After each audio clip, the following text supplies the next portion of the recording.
Most weighted தலைவர் 173 அந்த படத்தோட அனௌன்ஸ்மெண்ட் வந்திருக்கு. அதுலயும் அவங்க ஒரு குட்டி ஷோ மாதிரியே நடத்தி கலக்கிட்டாங்க. ராஜ்கமல் ஃபிலிம்ஸ் இன்டர்நேஷனல்ல இருந்து நிறைய விஷயங்கள் சுவாரஸ்யமா அவங்க சொல்லியிருந்தாங்க. இந்த படத்தை பத்தியும் நிறைய தகவல்கள் வந்துருந்துச்சு. கமல் ரஜினி அவங்களோட நட்பு 50 வருஷம் நட்பை பத்தி நிறைய பேசியிருந்தாங்க கமலும் ரஜினியும்.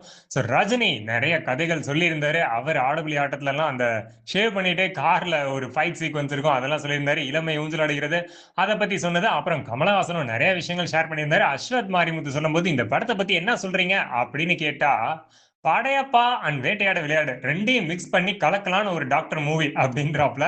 இது 5 ரூபா டாக்டர் கதை இல்லைன்னு சொல்லிட்டாரு. ஸோ ஃபர்ஸ்ட் லுக் போஸ்டர்லயுமே நிச்சயமா ஒரு சர்ஜரி ரூமுக்குள்ள நிறைய பேர் அடிச்சு துவம்சம் பண்ணியிருக்காரு. ரத்தம் தெறிக்க தெறிக்க வரும் போல. ஆஸ் அ டாக்டர் இவர் ரஜினி என்ன பண்ண போறாரு, யாரெல்லாம் தீர்த்து கட்ட போறாரு, அண்ட் படையப்பா மாதிரி என்ன என்டர்டைனிங் எலிமெண்ட்ஸ் இருக்க போகுதுன்ற எக்ஸைட்மெண்ட் இப்பவே நம்ம எல்லாத்துக்குமே தொத்திக்கிச்சு. அனிருத்தோட மியூசிக்க Simran wow 90s favourite heroine அவங்க இந்த படத்துல பேட்டைக்கு அப்புறம் அகைன் ரஜினி கூட இருக்காங்க. ராஷி கண்ணா இருக்காங்க. யோகி பாபுக்கும் ஒரு முக்கிய ரோல் கொடுத்திருக்காங்கன்னு நினைக்கிறோம்.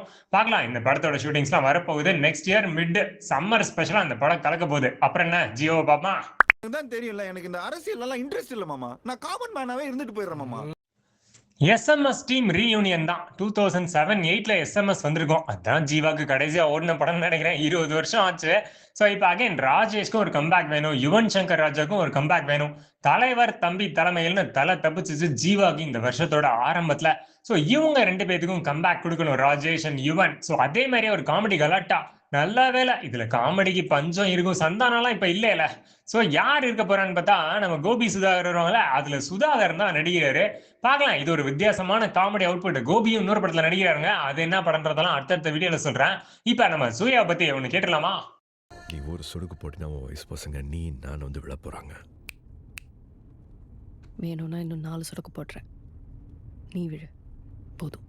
சூர்யாவோட நடிப்புல அடுத்து ரிலீஸ் ஆக போறது விஸ்வநாத் அண்ட் சன்ஸ். ஆமாங்க, இந்த படம் ஆகஸ்ட் 14 இண்டிபெண்டன்ஸ் டே லீவ கலக்க போகுதுன்னு சொல்லலாம். வெங்கி அட்லோரி டைரக்ஷன்.